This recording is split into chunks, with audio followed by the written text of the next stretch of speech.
통해서 우리는 하나님이 백성을 격려하실 때 그들이 성전을 재건하는 모든 날 동안 장차 그날의 성전에 임하실 하나님의 영광을 너희가 좀 바라봐야 된다. 그래서 담대해야 할 수 있다 라고 말씀하시는 것 같습니다. 그리고 아울러 너희들이야말로 너희 손으로 짓고 있는 그 성전에 걸맞는 하나님의 언약 백성이다. 너희들이 누구인지들에 대해서 하나님은 다시 한번 이들을 격려하시면서 말씀하고 계신 것을 우리가 두 번째 예언을 통해서 볼 수 있습니다. 이 두 번째 예언을 하나님은 스스로 질문하시고 또 스스로 대답을 하심으로 이제 두 번째 예언을 여시는 것을 보게 됩니다. 이렇게 질문하시죠. 이 성전의 이적 영광을 본 자가 누구냐? 이것이 너에게 어떻게 보이냐? 정말 너희 눈에 보기도 보잘것없어 보이지? 이거는 사실 그들이 그렇게 생각하고 보았다라는 것을 우리에게 유추하게 합니다. 사실 이런 일들은 처음이 아니었습니다. 16년 전 이들이 이제 귀환해서 2년째 되는 날 이미 한번 성전지대를 쌓았던 사람들이었어요. 16년 전 성전지대를 쌓고 얼마나 기뻤을까요? 절기를 지키며 축제로 그날을 기념하죠. 그런데 예루살렘에서의 그 솔로몬 성전의 그 영화로움을 기억하고 있는 아마 나이 많은 포로민 1세들이 막 통곡을 합니다. 물론 여러 가지가 막 그 감정이 섞인 통곡이었겠죠. 후회도 있고 뭔가 비교되는 것도 있고, 그죠? 하지만 예루살렘 성전의 그 영광을 본 기억이 없는 이 젊은 포로 세대들은 얼마나 흥분됐을까요? 이제 성전 재건이 시작되는 거야. 이 똑같은 일이 오늘 16년 후 그들이 첫 순종으로 다시 어렵게 중단되었던 성전 재건을 시작할 때 다시 그들에게 찾아온 것을 보게 되는 겁니다. 재건으로 이제 눈에 보이기 시작한 초라한 성전이 그들 눈에 그려지는 것이죠. 낙담할 수 있는 다시 한번 그러한 상황이 그들에게 찾아옵니다. 그런데 하나님이 이렇게 말씀하십니다. 그러나 스룹바벨아, 여호수아야, 모든 백성아, 스스로 굳세를 지어다. 그리고 나서 내가 너희와 함께 하잖아. 이게 무슨 말일까요? 원독자들에게 지금 너희 눈에 보이는 그 초라한 성전을 보이지 않고, 너희 눈엔 보이지 않지만 너희와 함께 한다고 하는 나 여호와 하나님과 너희가 함께해라. 지금 너희와 함께하는 나로 인해서 너희가 담대해야 된다. 눈에 보이는 그것이 아닌. 하나님은 원독자들에게 지금 이렇게 말씀하고 계시는 것 같습니다. 이제 하나님은 계속 담대하라고 3번 질문하시고 3번 답하셨는데, 사실 이 두 번째 예언의 내용을 이제 하나하나씩 살펴보면 정말 3번, 마치 거기에 맞추기라도 하시듯이 3번 정말 격려하시는 모습을 발견하게 됩니다. 좀 전에 보았던 바로 그것이 지금 너희와 함께하는 하나님, 눈에 보이는 그러한 초라한 너희의 비교로 보는 것이 아닌 너희와 함께하는 하나님을 인해서 너희가 담대해야 돼. 지금 이렇게 말씀하는 것이죠. 그리고 나서 하나님은 이제 너희가 또 담대하는 이유에 대해서 말씀해 주십니다. 그것은 무려 너희의 옛 조상들이 900년 전에 출애굽했는데 그때부터 내가 지금까지 너희와 너희의 옛 조상들과 언약한 말과 너희의 옛 조상들과 함께한 나의 영이 지금 너희들과 여전히 함께하고 있어 라고 말씀하고 계신 것을 볼 때 지금뿐만 아니라 과거로부터 지금까지 쭉 너희와 함께 했다라고 하나님이 지금 이 백성들에게 말씀하고 계신 것을 두 번째로 너희가 담대해야 되는지 말씀해 주고 있는 것을 보게 됩니다. 이 두 번째 예언이 선포된 배경이 우리 비아리아에서 잠깐 나눴지만 어떤 날이었죠? 초막절 마지막 날이었습니다. 그들이 종교력으로 신년을 지키는 정말 가장 중요한 행사였어요. 그래서 이 초막절 지키기 전에는 대속죄일이 있습니다. 모든 백성이 금식하면서 하나님 앞에 자기를 낮춥니다. 그리고 이제 초막절이 되면 광야 가운데 하나님이 어떻게 인도하셨는지, 어떤 기적을 보여주셨는지를 기념하고 추억합니다. 바로 그 날에 하나님은 출애굽한 때부터 너희와 지금까지 함께하고 있어 라고 말씀하셨다는 것이죠. 얼마나 그들에게 실감 있게, 생동감 있게 내가 누구인지를 하나님이 얼마나 적절하게 그들에게 학계를 통해서 지금 말씀하고 계신지를 우리가 볼 수 있습니다. 이제 하나님은 이뿐만 아니라 또 격려하시는 모습을 보게 됩니다. 그날에 너희 후손들에게 내가 이렇게 함께 할 거야. 그러니 너희는 더 스스로 굳세고 정말 스스로 담대해야 돼 라고 이렇게 세 번째 말씀하시는 것을 보게 되는데요. 그날은 이렇게 시작할 거야 라고 하나님은 운을 띄시죠. 그 운을 띄시는 말이 바로 진동이라는 단어입니다. 진동이라는 것은 구약 성경에서 하나님의 그러한 주권을 나타낼 때, 또 열국 중에 하나님이 그 나라를 심판하실 때 하나님의 어떤 위엄들, 현현하심들, 하나님의 영광스러운 임재, 정말 이거를 표현하는 마치 전문적인 단어와 같이 쓰였던 것이 진동이라는 단어입니다. 근데 이 진동이라는 단어가 이제 바벨론 포로 시대에 와서는 점점 하나님의 마지막 때의 심판과 그리고 그 마지막 심판이 있은 후 도래할 하나님의 새로운 나라에 대한 이야기를 할 때 이 진동이라는 단어가 또 등장하게 된 것을 우리가 구약 성경을 이 단어가 쓰인 것들을 찾아볼 때 그러한 내용들을 확인해 볼 수 있습니다. 이 진동하고 딱 떠올릴 때 특별히 이 초막절을 지금 지켰던 안 지켰던 그들의 의식 가운데 너무나 중요한 절기이기 때문에 그들이 알고 있다면 진동이라는 단어가 딱 떠올렸을 때 이들에게 오는 이미지는 아마 그거였을 것 같아요. 그들의 시작점, 시내산에서 하나님이 임재했을 때 마치 진동하듯이 흑암과 번개와 우레와 하나님의 목소리가 그들의 귀에 들렸던, 무섭기도 하고 정말 영광이 넘쳤던 진동하는 듯한 그 모습, 그 이미지가 지금 그들에게도 여전히 떠올려지는 것이죠. 그러나 그들은 이제 바벨론 포로 시대 속에서 에스겔 선지자와 또 스가랴 동시대 선지자의 예언들을 통해서 그 날에 임하실, 이 성전에 임하실 하나님의 영광에 대해서 그들이 어느 정도 알고 있습니다. 그 날에 진동이 있을 것이고 열국이 심판을 받게 될 것이고 여호와 삼마, 에스겔 선지자를 통해 예언하신 여호와께서 거기 함께 계시는 일들이 일어날 것을 그들은 기대하는 것이죠. 사실 그것은 그들의 후손에게, 어떻게 보면 더 정확하게 이야기하면 그들의 후손에게 이루어질 일들일 것입니다. 하나님은 그 후손들에게 진동하심으로 이렇게 나타날 거야. 지금 너희들이 짓는 그 성전에 너희들 후손들에게 그런 영광이 보여지게 될 거야. 그러니 지금 너는 내가 과거에서부터 너희와 함께 했지만 지금 너희는 힘을 내야 돼 라고 하나님 그들에게 말씀하고 계시는 것이죠. 이 진동이라는 말 히브리서에서는 이렇게 표현을 하죠. 그때에는 그 소리가 땅을 진동하였거니와 이제는 약속하여 이르시되 내가 또 한 번 땅만 아니라 하늘도 진동하리라. 이 또 한 번이라 하심은 진동하지 않는 것을 영존하게 하기 위하여 진동할 것들 곧 만드신 것들이 변동될 것을 나타내심이라. 그러므로 우리가 진동하지 아니하는 나라 곧 하나님의 나라를 받았은즉 우리가 은혜를 받자라고 히브리서 저자는 우리에게 말해줍니다. 예수님이 죽으실 때 어떠한 일들이 일어났죠? 휘장이 찢어졌죠.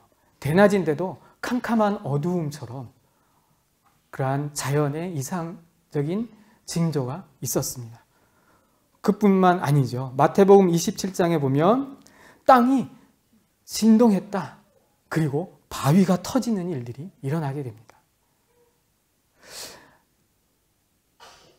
이들이 짓는 이 성전, 하지만 하나님은 예수 그리스도를 보내서 그 몸을 성전 삼으셨고 진동 가운데, 놀라운 일들 가운데, 표적 가운데 이 일들을 이루셨다는 것을 우리는 이미 알고 있습니다. 하지만 이들은 그들의 자손들, 또 그 자손의 자손들이 이 영광을 볼 것을 기대하면서 자기의 현실 속에서는 사실 그것이 피부에 와닿지 않을 수도 있어요. 하지만 믿음은 무엇이죠? 바라는 것들의 실상. 히브리서의 11장의 그 믿음의 선진들은 어떤 내용을 우리에게 보여주죠? 그들은 이 땅에 하나님의 나라가 있는 것이 아니야. 그래서 자기 자신을 이 땅에서 나그네라고 여기는 믿음의 사람들이 그러한 것들을 이미 가졌다라고 아브라함이, 사라가, 그것이 히브리서 11장에 기록되어 있지 않습니까? 하물며 오늘 하나님께서 이 원독자들에게 정말 이런 일이 일어날 거야. 너희 후손들에게. 그러니까 너희가 힘을 내야 된다라고 말씀하고 계시는 것 같아요. 그리고 그 부분에 대해서 더 정확하게 말씀하시죠. 교환이라는 구조인데요. 두 개의 주자가 이렇게 교환으로 나오는 그런 구조입니다. 그래서 A와 A에 보면 모든 나라의 보배가 이 성전에 임할 거야. 왜? 은도 금도 다 내 거니까, 하나님의 것이니까 하나님이 이 성전에 금은 보화로 채우실 거야. 그리고 B 부분에 이거를 영광이라고 표현하시죠. 이 성전에 영광이 충만하게 될 거야. 물론 금과 은만이 영광은 아니겠죠. 이 성전의 나중 영광이 이전 영광보다 크게 할 거야 라고 하나님은 지금 이 백성들에게 확증해 주십니다. 이 성전에 임하는 보배는 어떤 모양으로 임할까요? 스가랴의 모든 예언을 이미 이 학계의 성령의 원독자들은 들었다라고 우리가 비아라이에서 전제를 했는데요. 스가랴에서는 이 부분에 대해서 더 상세하게 이 독자들에게 얘기해 줍니다. 여호와의 날이 도래한 후에는 열방의 하나님의 심판으로부터 이제 살아남은 열방의 왕들이, 열방의 족속들이 초막절을 지키러 예루살렘에 올라온다. 이들이 올 때 그냥 오겠습니까? 얼마나 정성껏 예물을 준비할까요? 네? 정말 달라진 것이죠. 이들이, 이방의 왕들이. 하나님 어떤 분이신지, 천하의 왕이 되신 분이란 걸 알고 예물을 가지고 옵니다. 그리고 비아라이 때 잠깐 나눴던 것처럼 스가랴 14장에 이런 내용이 있죠. 그날에는 말 방울에까지 여호와께 성결이라 기록될 것이고 예루살렘에는 모든 솥이 여호와의 성물이 되어서 거룩한 제사를 하는 데 사용되는 그러한 기물이 될 거야. 그것이 스가랴 14장에 기록되어 있습니다. 정말 영광인 것이죠. 금은 보화뿐만 아니라 그러한 영광스러운 제사장의 나라가 되는 겁니다. 하나님은 너희 후손들 통해 너희 후손들에게 이런 일이 있을 거야. 사실 이러한 약속들 앞에서 우리는 한 번쯤 질문해 보게 됩니다. 정말 성전의 진정한 가치가 무엇인지. 하나님은 나의 성전 삼아 주셨죠. 주님의 몸이 되게 하셨어요. 나의 진정한 가치가 무엇이죠? 오늘 이들이 바라보는 것은 무엇입니까? 바라보아야 되는 것은 무엇입니까? 영광이죠. 이전 영광보다 더 크게 하실 그 나중 영광, 충만하게 그 성전 가운데 임하실 영광. 하나님의 그 모든 영광보다 더 충만하게 예수 그리스도 안에 임하셨던 분이 있으셨을까요?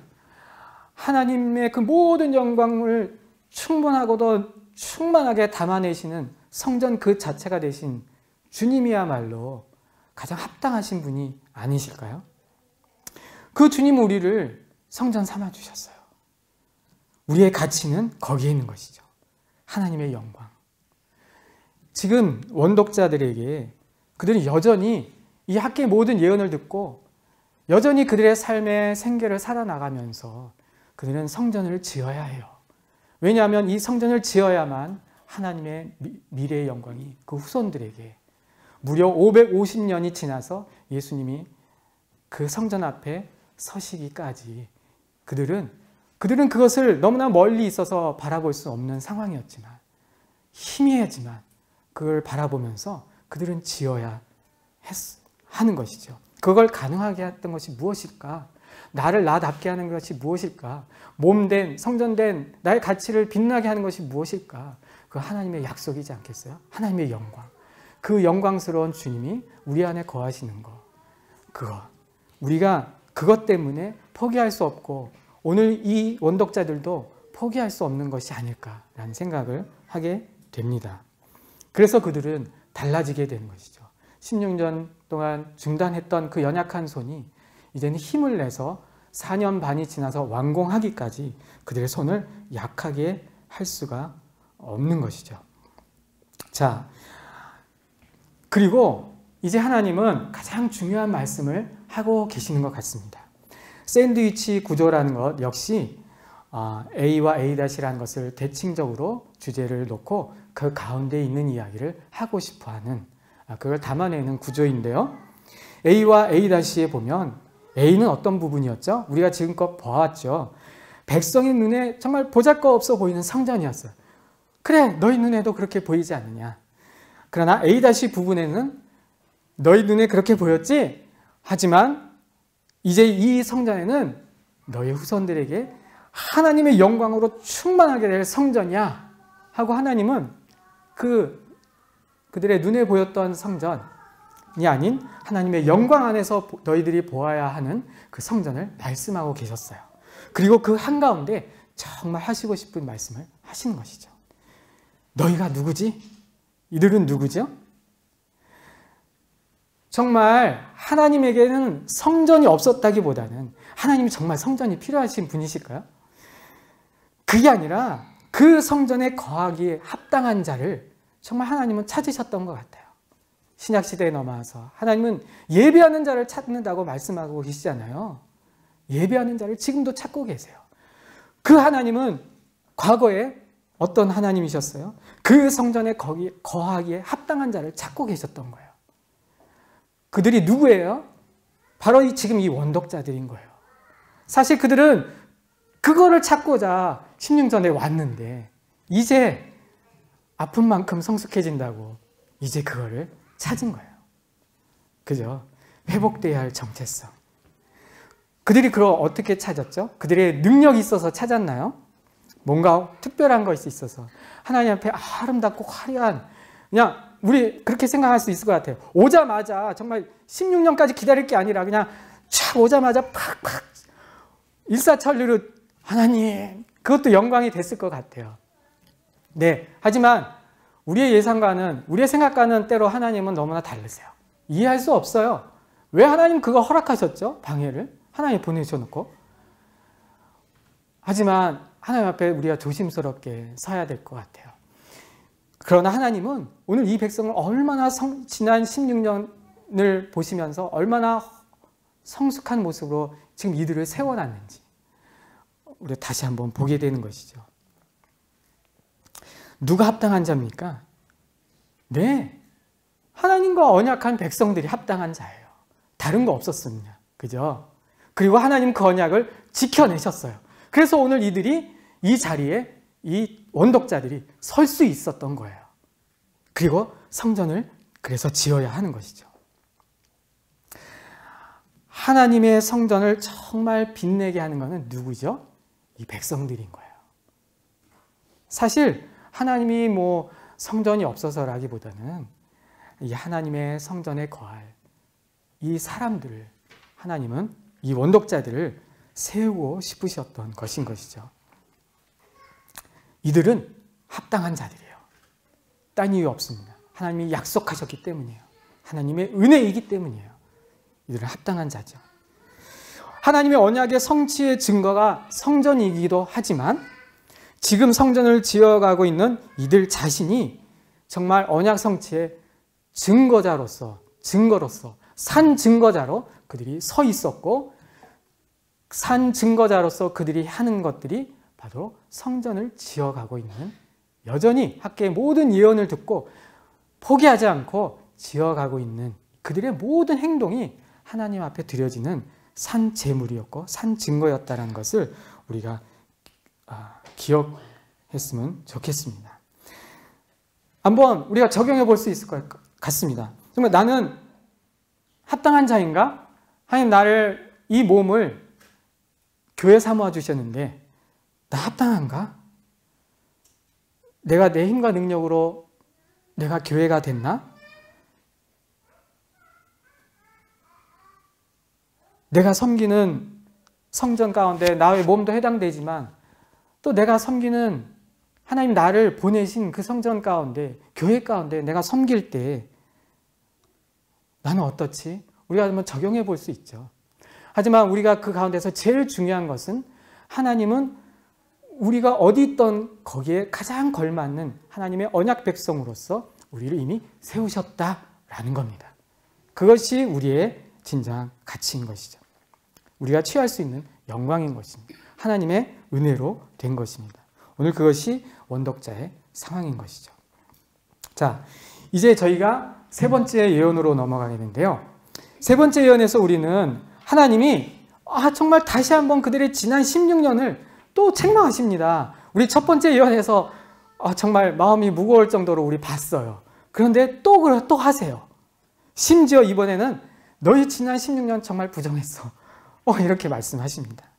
하지만 사실 이 세 번째 예언이 선포된 날은 그들이 이제 성전지대를 완성한 날이었어요. 첫 번째 예언을 듣고 23일 후에 그들이 중단되었던 성전을 재건하는 것을 첫 걸음을 띄었어요. 순종을 했어요. 그런데 이제 4개월 반 정도가 지난 이 세 번째 예언이 선포된 날, 그 첫 순종의 열매로서 이들이 성전지대를 마침내 지은 것이죠. 하나님은 오늘을 기억해라. 오늘부터 내가 너에게 얼마나 복을 주는지 이전과는 다를 거야. 하고 그들을 격려하시는 것을 보게 됩니다. 하나님이 왜 책망하셨을까요? 마치 오히려 그들을 더 대비시키셔서 얼마나 복을 얼마나 기뻐하시는지, 너희들의 그 첫 순종의 열매를 내가 지금 얼마나 기뻐하는지를 더 보여주시기 위해서 말씀하시는 것 같다는 그런 생각이 듭니다. 과연 그런지 한번 또 본문을 통해서 한번 보겠습니다. 먼저 이 세 번째 예언의 그 선포된 배경인데요. 물론 세 번째 말씀이 선지자 학개에게 임한 날이죠. 그리고 첫 예언이 있은 지 4개월 반 만에 마침내 백성들이 성전지대를 쌓은 날이기도 합니다. 그리고 이전과는 다르게 하나님이 복을 주시겠다고 선포한 날이기도 하고요. 또 이날은 그들의 농사력으로는 이제 우기가 다 지났어요. 땅이 촉촉해지고 굳어지기 전에 무엇을 해야 되죠? 파종을 해야 되죠. 그래야지 그 생명을 머금고 이제 생명을 움트지 않겠습니까? 그러니까 정말 거의 이제 파종을 막 맞춰가야 하는 그러한 시기라는 것을 알게 됩니다. 이 세 번째 예언을 하나님 또 역시 질문으로 시작하십니다. 학개에게 너 제사장에게 가서 이렇게 질문해. 첫 번째 질문하시죠. 거룩한 고기를 싼 옷자락에 접촉되면 그것이 거룩해지겠니? 이건 제사장은 너무나 당연한 것이죠. 아닙니다. 또 두 번째 질문하십니다. 그러면 시체를 만져 부정해진 자가 다른 것을 만지면 그것이 부정해지겠니? 너무나 제사장들은 너무나 당연한, 그거는 부정한 것입니다. 이것은 무슨 말일까요? 거룩한 것을 이렇게 만진다고 마치 전염병처럼 퍼지는 것은 아니지만 부정적인 것은 얼마나 강력하게 오염시키고 퍼진다라는 것을 우리에게 말해주는 것 같습니다. 우리도 느끼지 않습니까? 부정적인 말과 영향력들이 특별히 청소년들에게, 여린 그 마음들에게 얼마나 이게 강력하게 영향을 주는지. 예, 하나님은 이렇게 말씀하시면서 이렇게 말씀하시는 거예요. 너희 나라가 그래. 이 백성이 그래. 이 나라에 있는 백성이 한 모든 손의 일이 그래. 너희가 거기서 드리는 모든 행동들이 다 부정했어. 지난 16년간. 하나님이 이렇게 말씀하시는 거예요. 성전이 황폐했는데 그때 판벽한 집에 거주하며 집을 짓기에 빨랐던 그들. 다시 한번 되새겨 봤으면 좋겠습니다. 하나님의 집은 황폐해야 되는데 많은 수확을 배부르고 따뜻한 옷을 어떻게 보면 그들의 필요를 따라간 것이죠. 하지만 그들의 그 필요가 이제 하나님 보시기에는 그들의 습관이 되었어요. 16년간 그들은 그의 필요를 따라서 사는 자들이 되었고 그들이 하나님의 언약 백성이라는 사실을 잊어버리게 되었어요. 그들은 대적의 해방으로 성전의 재건이 중단되었지만 사실 그들이 중단한 그 이유를 살펴보면 잠깐 나눴지만 에스라 성경에 관원들에게 뇌물을 주어서 그것을 방해했다라고 16년간 그렇게 방해했다라고 표현하고 있어요. 정말 왕의 공권력으로 정말 군사력으로 방해를 받은 것은 사실 2차 포로 귀환 공동체 그 직전에 있었던 일이거든요. 이들은 바사의 위대한 왕 고레스에 의해서 보냄받은 자들이에요. 그런데 일개 관리들이 16년간 뇌물을 받으면서 그거를 방해한 거예요. 그것이 그들이 당한 성전 재건에 중단된 이유이기도 하지만 현실적으로는 그들에게 위협일 수도 있었겠죠. 하지만 그러한 속에서 그들이 과연 정말 다시 한번 일어서서 하나님의 성전을 재건하려고 하였던 그들의 시도들이 눈물 어린 그런 시도들이 있었을까? 없었다라는 얘기가 아니라 우리가 한번 마땅히 질문해 볼 수 있는 것이죠. 왜 하나님을 이렇게 부정하다고 말을 하셨을까? 여호와의 전을 건축할 시기가 이르지 아니하였다. 정말 어떻게 보면 이 말 한마디에 그 하나님이 너희의 그 모든 지난 날이 하나님 보시기에 부정했어 라고 말씀하시는 그 모든 내용이 여호와의 전을 건축할 시기에 이르지 아니하였다 라고 말한 그 백성의 모든 말에 마치 녹아있는 것 같다는 생각이 듭니다. 그리고 또 하나님은 막 지난 16년 동안 마치 또 1장의 반복을 1장에서의 그 첫 번째 예언을 마치 반복하는 것처럼 우리에게 들려주십니다. 지난 16년간 너희 경험이 어땠지? 20고루 곡식터미를 했는데 너희 절반도 못 얻었어. 포도주 틀에 50고루를 얻으려고 했는데 그 절반도 채 미치지 못했어. 심지어 백성이 손을 하는 모든 일에 곡식을 마개하는 재앙과 깐부기 재앙과 우박으로 하나님이 치셨다가 라고 그렇게 표현하고 계세요. 그러면서 하나님은 말씀하셨어요. 마치 결론적으로 그게 무엇이죠? 그럼에도 너희가 내게로 돌이키지 아니하였다라는 거예요. 그들의 행동이 부정했다라기보단 그들의 습관과 태도가 부정했다라기보단 그렇게 하게 됐던 그들이 돌이키지 아니하였다라는 것을 하나님은 분명히 말씀하고 계세요. 이 어려운 16년을 지내와야 했던 그들 억울할 수도 있을 것 같아요. 그죠? 하나님 보내셨는데 어떻게 방해가 있을 수 있죠? 그리고 현실은 충격이에요. 살아내야 돼요. 척박한 땅을 갈아야 돼요. 하나님은 실패하신 하나님이신가요? 두말하시는 하나님이시나요? 원덕자들에게? 우리 하나님은 그런 분이 아니시지 않을까요? 하지만 우리는 다 이해할 수 없지만 16년간 그들은 하나님이 보시기에 하나님께 돌이키지 않았어요. 그리고 그들의 어려운 현실은 정말 그들에게 정말 저주처럼 와닿았을 거예요. 그런데 그럼에도 그들은 하나님은 돌이키지 않았다라고 표현하고 계세요. 정말 10개를 얻고자 했는데 5개를 얻은 것이 그들에게 임한 저주였을까요?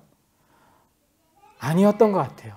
50개를 얻고자 했는데 15개밖에 못 얻은 녹록치 않은 삶이 그들에겐 저주였을까요? 아니었을 것 같아요. 하나님이 지금 독자들에게 말하고 싶으신 것은 그것이 아닐까요? 너희에게 하나님이 없는 거, 너희가 하나님을 떠난 거, 하나님께 돌이키지 않은 것이 그것이 진정한 저주이지 않겠니? 라고 우리에게 말씀해 주고 계시는 것 같습니다. 감동이 아니고서는 이제 그 상실한 마음을 어떻게 할 수 없는 그러한 아픈 지경에까지 이른 그들의 마음. 그들의 마음을 하나님은 만져주시는 것이죠. 그 저주를 하나님은 이제 축복으로 바꾸시는 것이죠. 돌이키고 싶어도 돌이키지 못했던 그 마음들, 그 상황들을 하나님은 이제 축복으로 바꾸십니다. 하나님은 그 저주처럼 느껴지는 그것들을 어떻게 축복으로 바꾸셨죠? 네. 이 날은 그들이 성전지대를 쌓은 날이었어요. 2장 18절에서 19절을 한글 성경으로 보면 약간 이해하는데 이렇게 좀 어려울 수 있는데 제가 한번 읽어드리겠습니다. 히브리어 직역 성경인데요. 2장 18절, 19절입니다. 너희들의 마음을 이날부터 계속 두어라. 아홉째 달 24일 곧 여호와의 전에 기초가 세워진 날부터 너희들의 마음을 두어라. 그 씨가 아직 창고에 있느냐? 포도나무와 무화과 나무와 석류나무와 감람나무에 아직 열매가 달리지 않았다. 이 날부터 내가 내게 복을 줄 것이다. 그러니까 하나님은 갑자기 지난 날을 얘기하시다가 갑자기 확 시제를 바꾸신 거예요. 오늘 너희 성전지대 지었지. 내가 오늘부터 복을 줄 거야. 왜? 그 씨가 아직 창고에 있어? 이때가 어느 때였죠? 우기가 이제 끝났어요. 빨리 씨를 뿌려야지 그 생명을 머금은 씨가 자라야 하는 중요한 때인 거예요.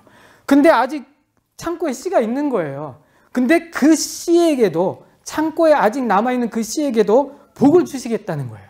하나님이. 이건 무슨 말일까요?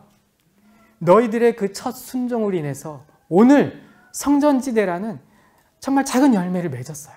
마치 그거는 창고에 아직 뿌려지지 않은 씨와 같은 모양이에요. 땅에 뿌려져야 되는데. 그럼에도 불구하고 내가 너에게 복을 줄 거야. 하나님은 이렇게 이 정도로 기뻐하시고 영광을 받으시면서 이들에게 축복하시고 격려하시는, 바로 하나님은 이렇게 그들에게 축복하고 격려하시고 이렇게 그 저주를 축복으로 바꾸시는 것을 우리에게 보여주고 있습니다. 이제 거의 밭의 수확을 꿈꾸며 파종을 끝낸 시점, 그들은 이 세 번째 예언을 들었어요. 그런데 이제 원독자들은 어떤 상황이죠? 네 번째 모든 예언까지 듣고 성전 재건을 포기하면 안 돼요. 그러면 정말 그날부터, 성전 지대를 쌓은 날부터 하나님 복을 주셨는지 안 주셨는지, 이전과는 다르게 정말 10개를 어깨에 심었는데 막 그 이상을 걷게 하는 그런 축복이 임했을까요? 하나님이 그 약속을 지키셨을까요? 저는 지켰다고 생각이 듭니다. 풍성한 수확을 정말 하나 앞에 성전을 짓는 가운데 제단 앞에 감사의 제물을 드리고, 우리의 지난 모습과 이 지금의 현재의 모습이 얼마나 다른지 그들 감격하면서 하나님 앞에 서지 않았을까? 하나님은 약속을 지키셨다면 우리가 짐작해 볼 수 있는 것이죠. 하나님은 저주를 축복으로 바꾸실 수 있는 분이십니다. 우리의 돌이키지 않은 마음을 하나님께 돌이키시게 하시는 분이 우리의 하나님이십니다. 이들은 과연 그 마음을 지속적으로 돌이켰을까요? 성전이 완공된 이후에 스가랴 6장 21절은 성전이 완공됐을 때 이들이 어떤 일을 했는지를 우리에게 보여주고 있어요. 거기에 보면 이제 성전이 완공되고 막 축제를 벌이고 기뻐하죠. 얼마나 기뻤겠습니까? 한 번에 그 아픈 일을 겪고 이제 4년 반 만에 완공을 한 것이죠. 그런데 이 부분에 이렇게 기록하고 있습니다. 사로잡혔다가 돌아온 이스라엘 자손과 자기 땅에 사는 이방 사람의 더러운 것으로부터 스스로를 구별한 모든 이스라엘 사람들에게 속하여 이스라엘 하나님 여호와를 찾는 자들이 다 그 축제를 즐기면서 음식을 먹는 거예요. 완공된 그 성전 안에서.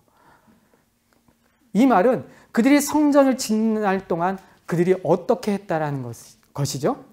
스스로를 구별한 것이에요.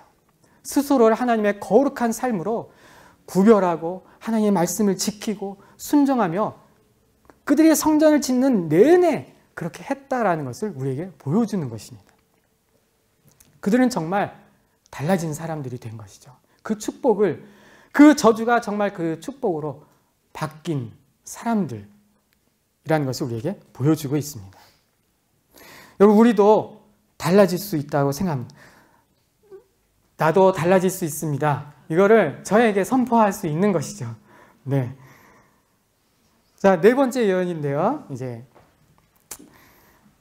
다 왔습니다. 네 번째 예언에서 우리는 하나님이 다윗 왕조의 후손이었던 이 스룹바벨을 통해 하실 일을 들려줍니다. 그 이야기는 다윗 왕에게 하신 그 약속을 지금도 성실하게 지켜나가고 계시는 하나님을 말해주는 것이죠. 하나님은 그렇게 지금 백성들을 격려하고 계십니다. 스룹바벨에게 하신 이 약속들은 다윗 왕조의 후손으로 이 땅에 오신 예수 그리스도께서 우리의 영원한 왕이 되게 하신 그 하나님의 성취하심으로 우리에게 성취되었다는 것을 우리는 이미 알고 있습니다.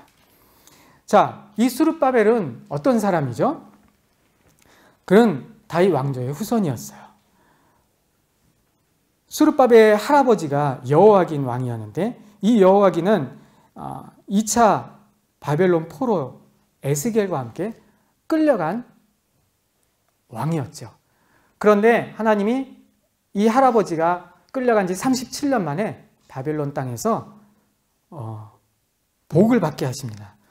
감옥에서 나오게 하고 끌려왔던 다른 모든 왕들보다 더 높은 자리에 앉히고 늘 바벨론 왕 식탁 앞에서 먹고 마시며 그의 평생에 쓸 모든 것들을 바벨론 왕이 직접 주게 되는 것이죠. 그것은 이스라엘 회복에 대한 하나님이 주신 사인이고 징조였어요.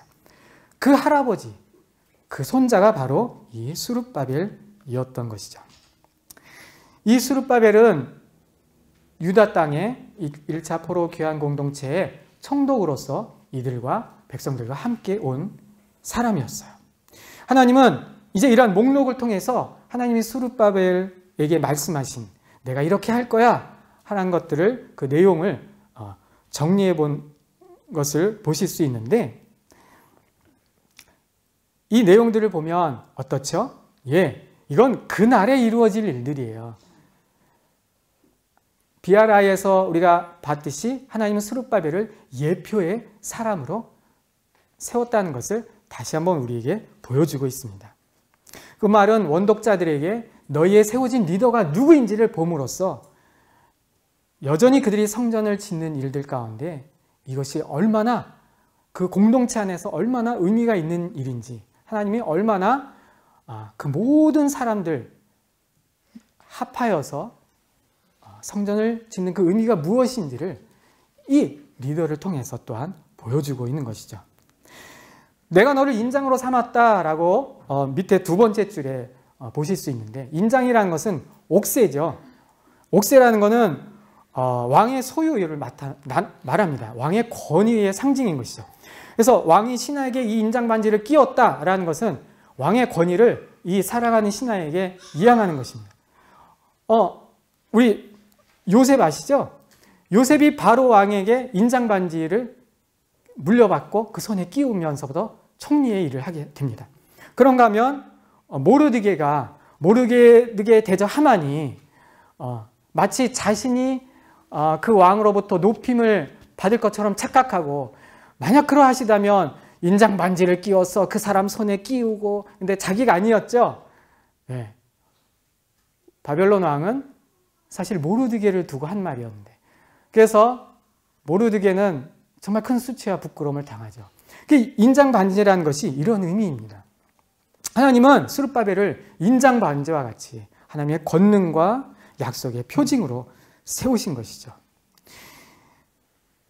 이런 그날에나 일어날 정말 이러한 성전은 정말 사실 그들이 지을 수 있는 성전은 아닌 것 같아요. 만국의 보화가 임할 그러한 성전, 정말 초라함과는 그들의 눈에 보기에도 초라했던 그러한 성전과는 어울리지 않을 것 같습니다. 메시아가 임하는 성전, 메시아가 임할 수 있는 성전, 하나님의 모든 영광을 능히 담아내고도 남을 성전은 누구일까요? 누가 성전을 짓는 자죠? 네, 우리는 알죠. 우리 주 예수 그리스도이시고, 그리고 그 주님이 우리를 성전 삼아 주시고 우리 가운데 거하고 계시죠. 말씀인 육신이 되어 우리 가운데 거하신 주님, 그 영광을 보니 아버지 독생자의 영광이요 은혜와 진리가 얼마나 충만하였던지. 성 안에 성전을 내가 보지 못하였으니 이는 주 하나님 곧 전능하신 이와 및 어린 양이 그 성전 자체가 되심이라 라고 계시록에서 또한 우리에게 말해주고 있습니다. 이스라엘 사람들은 제3성 성전을 지으려고 합니다. 얼마나 화려하고 멋지게 지으려고 할까요?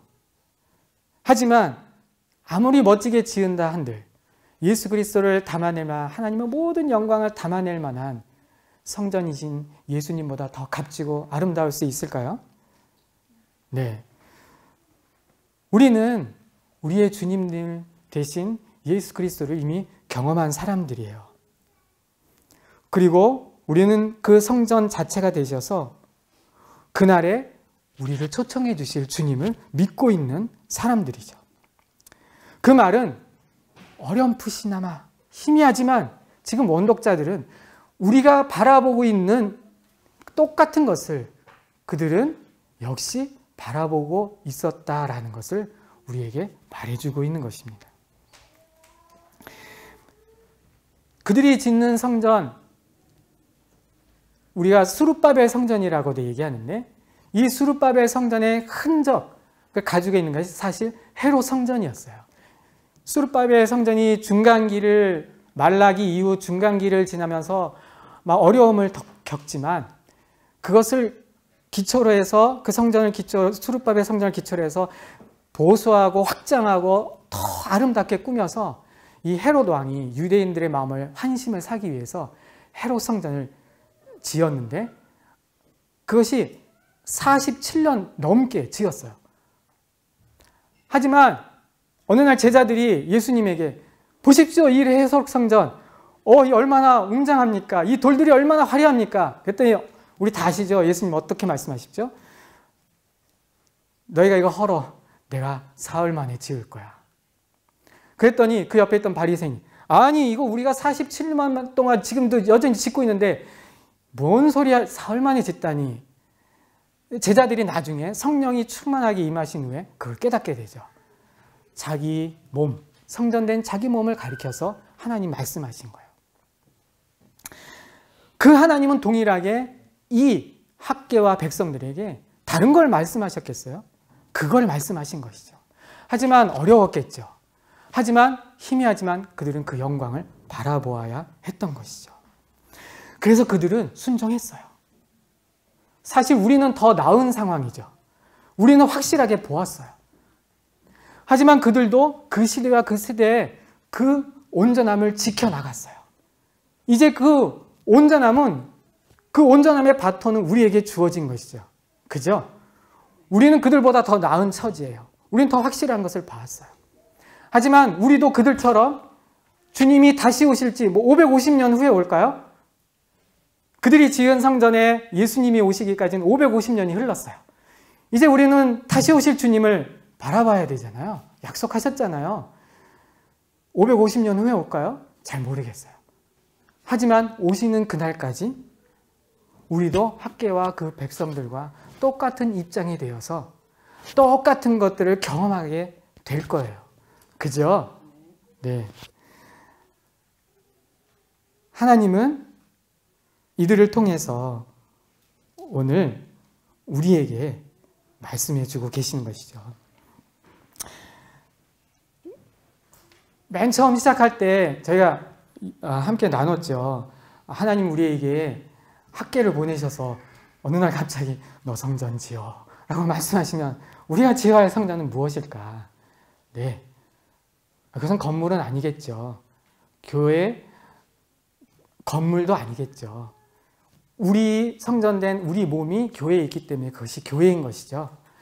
그래서 주님의 몸된 여러분들이 있기 때문에 여기가 교회인 것이죠. 아직은 교회가 안 됐지만 밭에 들에 나가서 일하시는 분들, 그 몸이 하나님 앞에 성전될 몸이라면 그것도 성전을 지을 터가 되겠죠. 우리가 지어야 할 성전은 그렇게 적용해 본다면 정말 우리가 지어야 할 성전이 무엇인지 우리가 쉽게 이해할 수 있을 것 같습니다. 혹시 우리는 이러한 성전을 지으면서 괴롭고 힘든 시즌을 지금 보내실 수도 있을 것 같아요. 이 백성들처럼 포기하고 싶고 뭐가 우선순위 이제 잘 모르겠고 사는 건 여전히 너무 힘들고 도대체 하나님이 다시 오신다는 그 재림의 하나님의 나라? 갑자기 이 백성들의 마음이 느껴지시죠? 그게 나랑 지금 그렇게 상관이 있을까? 먼 미래 일인데 나의 삶은 너무 어려운데 느껴지시죠? 이 백성들의 마음이 어땠을지, 하나님의 마음이 어땠을지. 그러면서 나의 마음은 정말 내가 어떻게 할 수 없을 정도로 떨어졌네요. 어찌할 수 없을 정도로 내 마음이 나아가는 경우. 저 옛날에 이런 경험이 있었습니다. 대학교 때인데 남의 속도 모르고 너는 어떻게 항상 웃니? 너는 항상 늘 평안해 보여. 비결이 뭐야? 제가 그때 기도 학생회라는 서클을 들었거든요. 그러니까 신앙의 선배들한테 그런 말을 들은 거예요. 차를 마시면서 너 비결이 뭐야? 그래서 저는 그때 순수했죠. 이제 갓 예수님을 믿었기 때문에 순수한 마음에. 근데 진심이었습니다. 주님을 사랑하기 때문이야. 그랬는데 이 선배의 표정이 순간 일그러지는 거예요. 쫙 일그러지면서 외계인 쳐다보듯이 이 사람은 별종이구나. 딴 세계에 사네. 거의 그런 표정이었어요. 저도 그걸 느꼈어요. 내가 이상한 건가? 내가 이상한 건가? 그랬던 저가 옛날엔 그랬는데 지금의 저는 어떠할까요? 모진 풍파, 세상 풍파 다 견디면서 그때와는 옛날을 이제는 추억해야 하는, 옛날에 있었던 이야기를 이야기해야 하는 그런 사람이 된 저의 모습을 솔직하게 고백을 합니다. 지금의 이야기, 지금 내가 하나님과 함께하는 이야기를 해야 되는데 그게 별로 없는 거예요. 자꾸 옛날 얘기하게 되고. 오늘 우리가 지어 나가야 하는 성전 앞에서 우리가 우리의 마음을 하나님 앞에 솔직하게 고백하면서 오늘 학계 성경을 통해서 우리가 적용해 봤으면 좋겠습니다. 첫 번째, 우리가 첫 번째 예언을 통해서는 우리의 우선순위를 점검하는 시간들을 가졌어요. 마음의 감동만이 우리를 충분하게 하는 것 같지는 않습니다. 하나님이 우리를 감동시키는 것은 우리를 고치시기 위한 것이죠. 나의 우선순위를 하나님 앞에 새롭게 나의 개인적인 리스트를 적어보고 하나님 앞에 우리가 나아갔으면 좋겠습니다. 두 번째 예언은 무엇이었죠? 성전을 채울 유일한 사람들은 바로 너야, 너희들이야 라고 하나님 말씀하셨어요. 하나님의 성전이 중요한 것이 아니에요. 그죠? 하나님이 찾으시는 사람이라는 걸 우리가 아는 것. 오늘도 하나님은 당신을 예배하는 자를 찾으시는데 그 사람이 바로 나라는 것. 우리가 두 번째 예언을 통해서 우리에게 적용을 했으면 좋겠습니다. 세 번째 예언을 통해서 우리가 무엇을 적용할 수 있을까요? 그것은 이제 모든 저주는 끝났다라는 것이죠. 우리가 하나님 앞에 순종함으로 나아갈 때 하나님은 우리의 저주를 바꿔서 이전과는 비교될 수 없는 축복으로, 복으로 우리를 바꾸시는 분이라는 것. 우리가 그 하나님을 믿어야 된다는 것. 우리가 세 번째 예언을 통해서 그러니까 우리의 모든 후회와 근심과 염려와 걱정을 믿음으로 날려버리고 주님 앞에 나아가는 우리의 적용점을 삼았으면 좋겠습니다. 마지막 네 번째 예언을 통해서 우리가 적용할 수 있는 것은 무엇이 있을까요? 그건 것 같습니다. 하나님이 우리를 성전 짓는 사람으로 부르셨지만 또한 우리를 성전 삼아 주셨다라는 것이죠. 그래서 성전을 짓는 성전된 몸과 삶으로 우리를 불러주셨다라는 것. 원독자들을 그렇게 불러주셨고 원독자들이 그 시대에 그 세대에 그들에게 주어진 시간들을 성실하게 지켜내서 완공이 되었을 때 스스로를 거룩히 구별한 자들이었다라고 성경이 인정해 주는 것처럼 오늘 하나님이 우리에게 성전된 몸과 삶으로 성전 짓는 사람들로 우리를 불러주셨다라는 것. 이 네 가지 정도를 우리가 학계 성경을 통해서 우리에게 한번 남겨놓고 적용해 보면서 하나님 앞에 나아갔으면 좋겠습니다. 이제 우리가 지어야 할 그 성전이 우리 앞에 여전히 있지만 우리가 그 지어야 할 성전에 우리가 제시할 수 있는 그 정답 그 자체가 우리가 되었으면 하는 마음이 있습니다. 성전을 짓는 성전된 몸과 삶으로 우리 함께 지어져가는, 그죠? 함께 지어져가는, 연합해서 한 몸이 되어가는 우리가 되기를 소원합니다. 네, 감사합니다.